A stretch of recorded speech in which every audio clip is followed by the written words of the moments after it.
Gyere! Nézd, hogy Gyere! Gyere ide! Nézd a Márkot, mit csinál. Nem sírsz? Megköszönted, amit kaptál a bátyának? Nem. Megköszönted? A nagy Nézd a pénz. Márkor. Integes neki. Integes neki. Nyújtsd rá a nyelved. Nyújtsd rá a nyelved. Nyújts ki a nyelved. Nyújtsd rá a nyelved.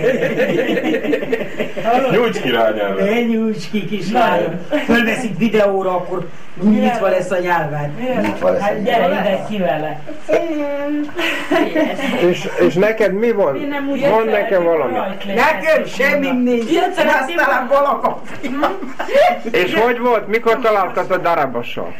Jaj, tegnap találkoztam, csak esett az eső, és mondtam, hogy itt a hitelesőben tőzs meg pálinkával. Igen? Máma hozta le de anyósod. nem szépnevelted meg. És jó vagytok most? Jó. Már Milyen szép a te apósod. Jaj, mint a Krisztus. Ugye azonnal. Most vesz fel engem, hát azért cukkol, hogy ő veszélyes. Na, milyen? Jó lesz? Megkapod a testvérét is, jó? Annak zöld a haja. Az Nyomda. kell sok nyomda. Ugye az mire? Piros a füle. Hogy mi kell? Sok nyomda. Milyen nyomda? Piros pont. Jó. A piros pont utána van a nyomda.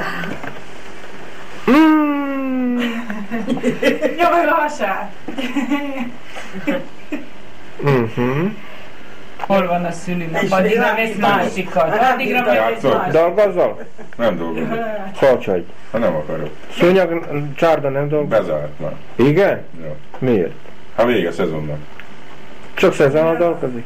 És jó volt neki munka? Megkapod majd a testvérét. Mert a munka sok volt, de pénz nem igen fizetett sokat. És most mikor Most itt a Majd búcsúfia, tavasszal. látod?